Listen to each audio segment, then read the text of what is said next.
In this video, I'm going to show you 8 tomatoes from the Dwarf tomato project that I think are worth growing.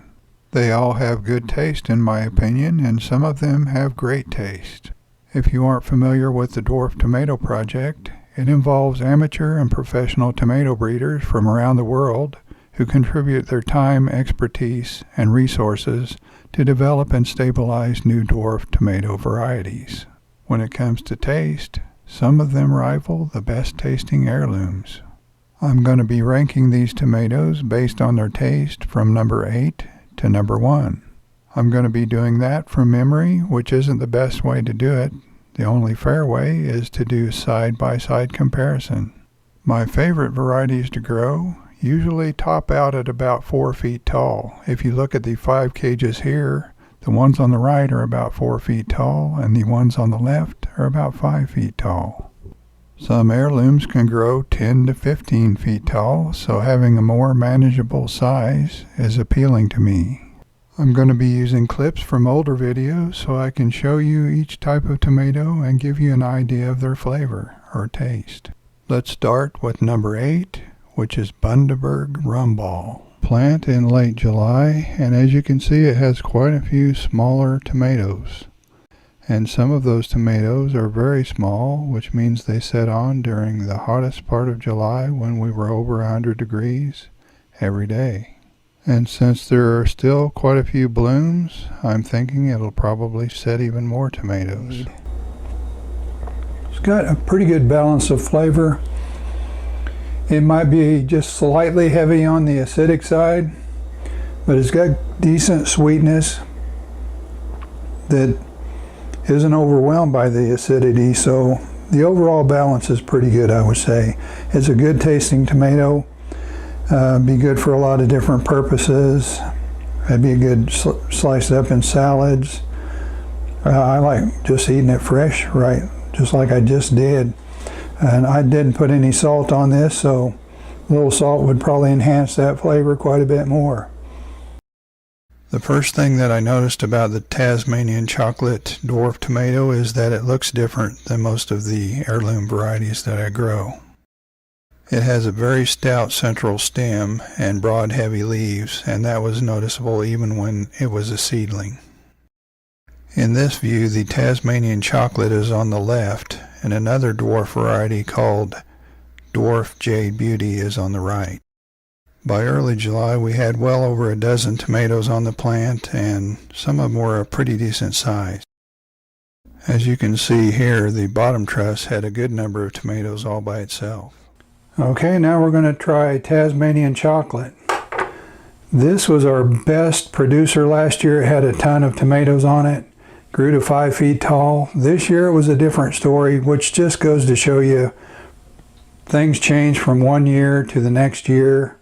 Sometimes a certain variety does great one year and not so great the next year, and that was the case with the Tasmanian chocolate. It's a good tasting tomato, and like I mentioned last year, it produced a ton of tomatoes. I just have one of these growing this year and it's not doing so great. So I still think it's worth a try for anybody who hasn't tried it yet. Sleeping Lady is another one that I'm growing for the first time this year. We'll see what I think. It's got a little bit of a core in it, but it's pretty meaty. And one thing I've noticed out in the garden is that this one's really putting on the tomatoes. And it has some, here we are, and as I'm filming this, we're in late July and it's still got tomatoes setting on at the top of the plant. And so far it's got very little signs of any disease. Got that full, dark, homegrown tomato taste. It's very good, and I'm looking forward to all the tomatoes that I have on these plants. I've got 2 plants and they're both loaded. Now we're going to try Dwarf Purple Heart, and I really like the looks of the color of this tomato, and I'm also looking forward to tasting it. Wow, it's got a really good color. I like that a lot. Slice it down this way. Looks real meaty. Like I said, I really like the color of this one. Got a well-balanced flavor. It's you can get a hint of sweetness. I like that one a lot. And out in the garden we have quite a few of them still on the plant, so that's a very good thing. The first one I'm going to cut into is this Uluru Ochre. And it's got kind of an interesting look to it. It's an orange type tomato, but it's got dark shoulders, and that dark shoulder, the color as it gets riper kind of extends down towards the bottom of the tomato, and it looks like it's probably going to be a pretty meaty tomato. Out in our garden, this one got to about, well, right now in towards the end of July, we're about probably 4 feet tall, and it's had some very large tomatoes on it. This is kind of a typical size, I would say. There's one of them even larger than this one. I'm going to go ahead and cut into this and see what it looks like.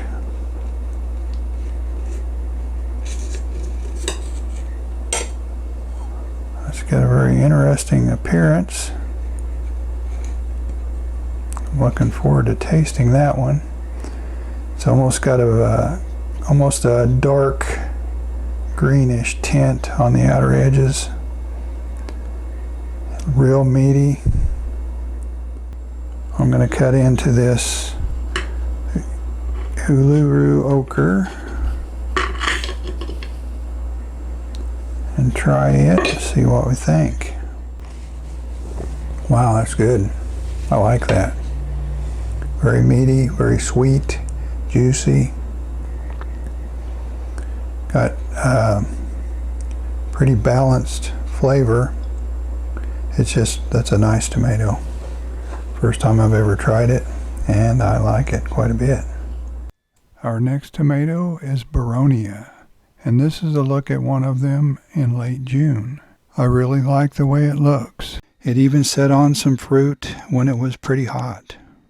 This is one that I've been looking forward to trying for a long time.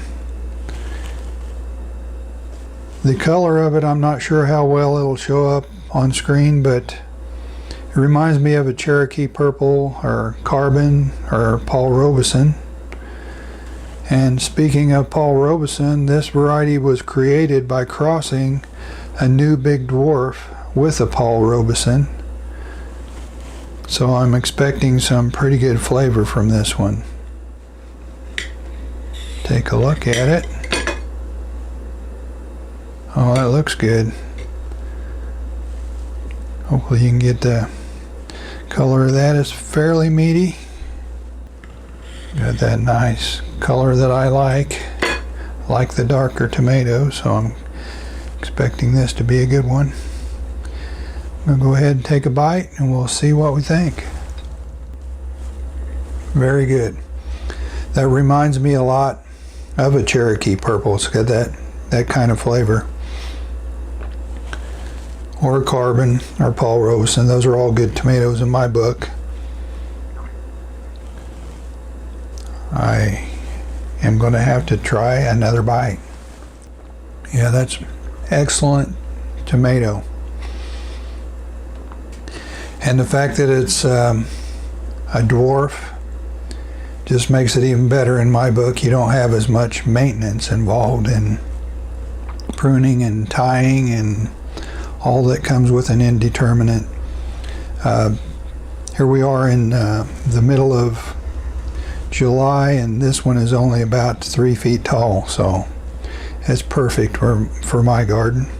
I think I might have found my new favorite so far. I'm always searching for that perfect one, but I really like this tomato. I tried Tasmanian chocolate last year, and I really like that one too. But I think I would give this an edge over that one, even though I think the Tasmanian chocolate might produce just a little bit better. But this is definitely one worth trying, I think. So If you haven't tried it, you might think about it. This one is Maralinga, and it grows some big tomatoes. This is pretty good size, but there are a couple of them on the plant that are even larger than this one. Since it has that split over here, I'm going to cut it down this way. Looks like it's kind of green at the top a little bit. Now let's cut it this way. Oh wow, that looks good. Really love the color of this one too. Never tasted one of these. We'll see how it tastes. I like that a lot. Got that full, homegrown, dark tomato flavor. Again, this is well balanced. Just a hint of sweetness.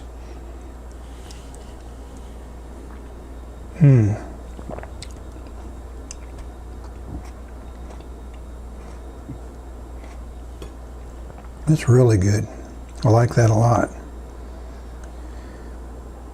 It's going to be a very good summer, I'll tell you that right now. My number one favorite dwarf tomato is Rosella Purple.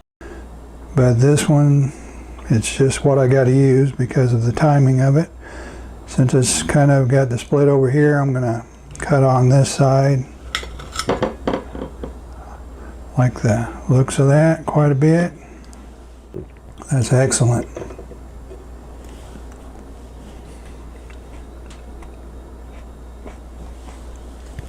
Once again, I'm getting that very full flavor, well balanced, and a sweetness. And on this one, I'm getting some of that salty taste. I really like that. It's like I'm getting a salty taste without actually using salt, which is really nice. I'm liking this one a lot. Be sure to let us know what your favorite dwarf to grow is. And if you're just now finding this channel and you haven't subscribed yet, please subscribe. Thanks for watching. We'll see you next time.